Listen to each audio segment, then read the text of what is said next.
គឺចង់សំដៅទៅលើគ្រឿងបន្លាស់អ្វីមួយដែលយកមកបំពាក់ដែរក៏ប៉ុន្តែជាលក្ខណៈគេហៅថាចាំបាច់គឺមិនអាចអត់បានទេបើអត់មាន spare part ហ្នឹងទេគឺដំណើរការអត់បានទេគ្រឿងម៉ាស៊ីនឧទាហរណ៍ចឹងអូខេ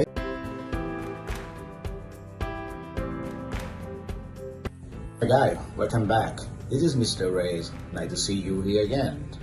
ស្វាគមន៍អ្នករៀនភាសាអង់គ្លេសទាំងអស់គ្នារីករាយដែលបានជួបគ្នាសាជាថ្មីជាមួយខ្ញុំ Mr. Ray ថ្ងៃនេះខ្ញុំនឹងចែករំលែកនៅចំណេះដឹងពាក់ព័ន្ធជាមួយនឹងការប្រើប្រាស់នៅពាក្យចំនួន2គឺពាក្យថា accessories ហើយនិងពាក្យថា spare parts តើពាក្យពីរនេះមានលក្ខណៈខុសគ្នាយ៉ាងដូចម្តេចសម្រាប់អ្នកដែលរៀនភាសាអង់គ្លេសដំបូងៗគាត់អាចនឹងប្រើប្រាស់ច្រឡំនៅពាក្យនេះដោយសារតែភាសាខ្មែរយើងប្រែមានលក្ខណៈសឹងតែស្តៀងគ្នា accessory យើងប្រែថាគ្រឿងបន្ថែមគ្រឿងផ្សំគឺសំដៅទៅលើអ្វីដែលយើងប្រើប្រាស់សម្រាប់ពាក់ដូចជាក្នុងបន្ទប់ដូចជាក្នុងឡានឬក៏កន្លែងកាយឡ័យដែលយើងធ្វើឲ្យមានគ្រឿងឲ្យបន្ថែមស្អាតហ្នឹងណាគេប្រើថា accessories ណៃពាក្យថា spare parts គឺចង់សំដៅទៅលើគ្រឿងបន្លាស់អ្វីមួយដែលយកមកបំពាក់ដែរក៏ប៉ុន្តែជាលក្ខណៈគេហៅថាចាំបាច់គឺមិនអាចអត់បានទេបើអត់មាន spare part ហ្នឹងទេគឺដំណើរការអត់បានទេគ្រឿងម៉ាស៊ីនឧទាហរណ៍ចឹងអូខេអញ្ចឹងអ្វីទៅជា accessories Accessory is part of a decoration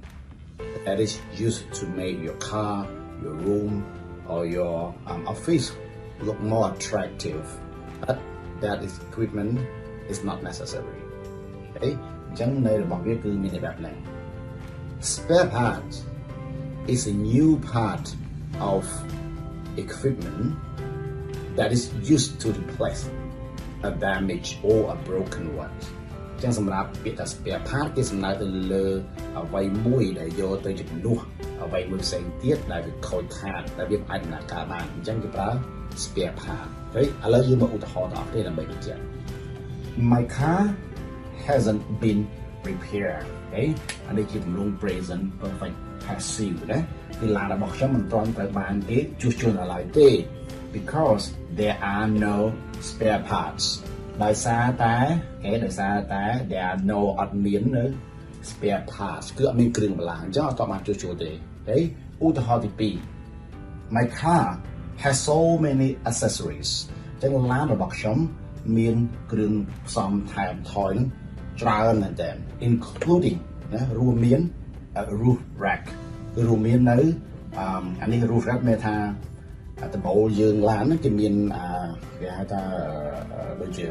ការសម្រាប់យើងចងឲ្យបានពេលយើងដើរ trip ដើរអីឆ្ងាយៗដាក់ឲ្យបានលើដំបូលហ្នឹងគេមាន rack របស់គេហ្នឹងអាហ្នឹងគេហៅថា roof rack អូខេjust ខ្ញុំថាលោកអ្នកដែលបានមើលវីដេអូមួយនេះនឹងអាចប្រើប្រាស់ពាក្យ accessories ហើយនិងពាក្យ spare part ឲ្យបានត្រឹមត្រូវសរុបមកវិញ accessory គេប្រើសម្រាប់សម្ភារៈកន្លែងណាដែលគេបំពាក់ថែមតែវាអត់ចាំបាច់ទេអត់វាក៏គ្រប់យ៉ាងដំណើរការទៅបានដែរគ្រាន់តែមើលទៅវាស្អាតជាងមុនចំណែក spare part គឺជាផ្នែកមួយដែលចាំបាច់ក្នុងការយកមកជំនួសនៅផ្នែកណាមួយទៀតនៃម៉ាស៊ីនដើម្បីធ្វើឲ្យវាដំណើរការទៅបានអរគុណសម្រាប់ការទស្សនាវីដេអូមួយនេះជួបគ្នានៅវីដេអូក្រោយ